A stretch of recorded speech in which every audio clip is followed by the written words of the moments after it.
KBS 대전방송총국이 2024년 새해를 맞아 지역의 광역단체장들을 모시고 주요 현안과 또 한 해 계획을 들어보는 시간 마련하고 있습니다. 어제에 이어 오늘은 최민호 세종시장 모시고 이야기 나눠보도록 하겠습니다.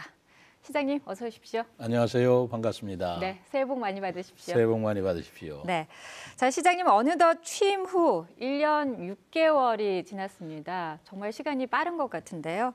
지난 1년 6개월 어떻게 평가하고 계십니까? 벌써 1년 6개월이 지났나요? 네. 엊그제 취임한 것 같은데 정말 세월이 빠른 것 같습니다. 정말 개인적으로 정말 정신없이 뛰었던 1년 6개월이었는데요. 네. 저는 취임하고 나서부터 세종시를 미래 전략 수도다 이렇게 정의를 하고 네.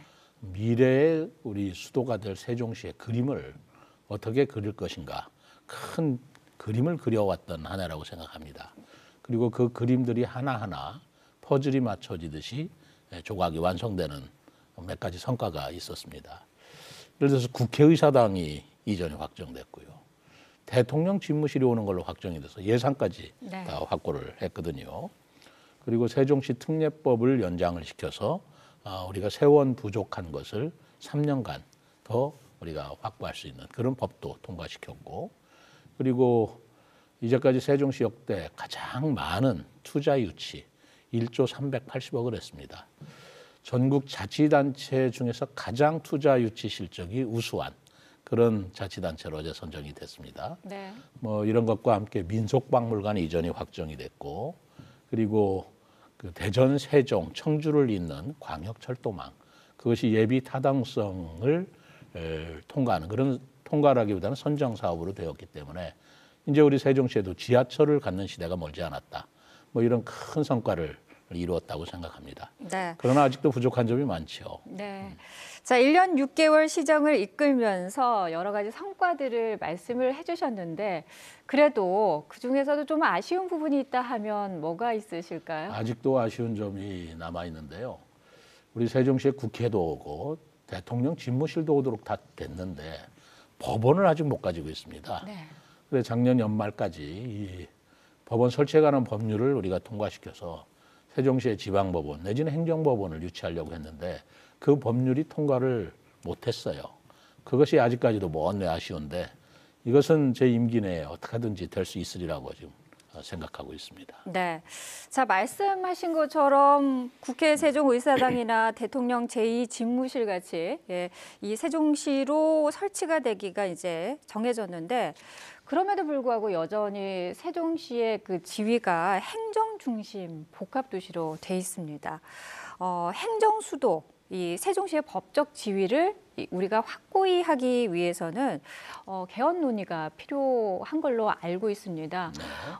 국민적인 공감대는 형성이 돼 있다고 보는데 이 국민적인 공감대를 어떻게 우리가 모으고 또 그것을 추진하는 동력으로 활용할지에 대해서 궁금한데 어떤 계획 가지고 계십니까? 그렇습니다. 헌법재판소에 의하면 수도라는 것을 어떻게 정의를 했냐면 국가 원수와 국민의 대의 기관이 있는 곳, 그러니까 국회와 대통령 집무실이 있는 곳을 수도라고 정의를 했습니다. 네. 그동안에는 국회의사당이라든가 대통령 집무실이 세종으로 오는 것이 확정이 안 됐기 때문에 네.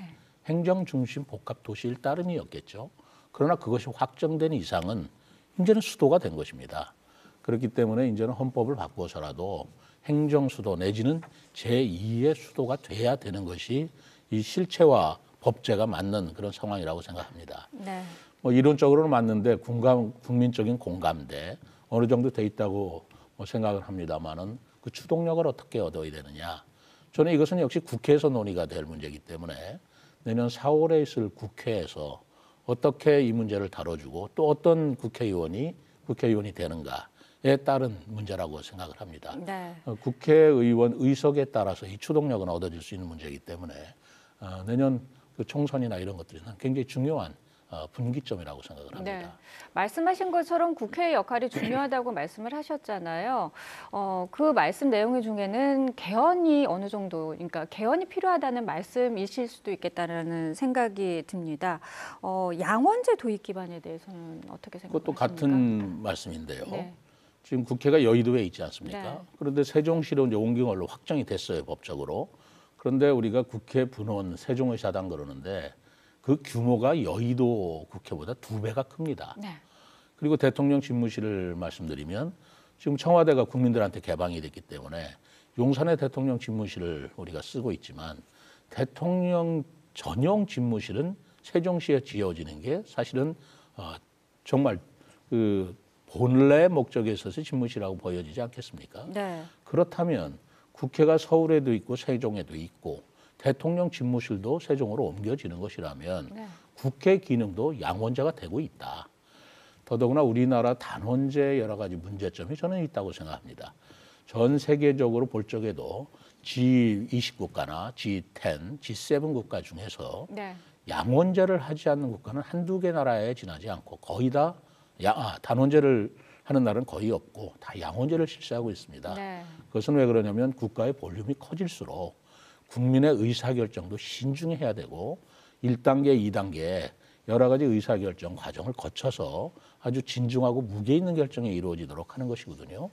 우리나라는 아직까지 단원제인데 이 국가 볼륨이 이제 전 세계 10위권 안에 드는 나라가 의원 300명 중에 150명이 찬성하면 국가 정책이든 외교든 이런 것들이 확확 뒤집어지는 이런 체제로는 이제 선진국다운 면모를 가지고 가기는 어려운 거 아니냐라는 게 저의 생각이라서 세종에는 내치를 다루는 그런 국회, 또 서울에는 국방, 외교, 경제, 통일 이런 중요한 사항을 다루는 또 뭐 상원 같은 또 하나의 국회, 이런 국회가 두 가지로 기능을 하는 것이 미래를 위해서는 바람직하다고 생각하고 있습니다. 네, 알겠습니다.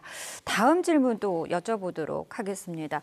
말씀하신 행정수도 완성을 위해서는 이 충청권 메가시티 완성도 필요하다고 보고 있습니다. 그 중에 하나가 KTX 세종역, 이제 얘기를 해볼 수가 있는데 경제성이 충분하다는 타당성은 우리가 받았지 않습니까? 근데 아무래도 타 시도간과의 어떻게 이 협력을 이끌어낼 것이냐. 그리고 이 설치하는 데 있어서 예산이라든지 이런 부분에서도 또 중요한 게 있을 것 같은데요. 어떻게 계획을 가지고 계십니까? 그렇습니다.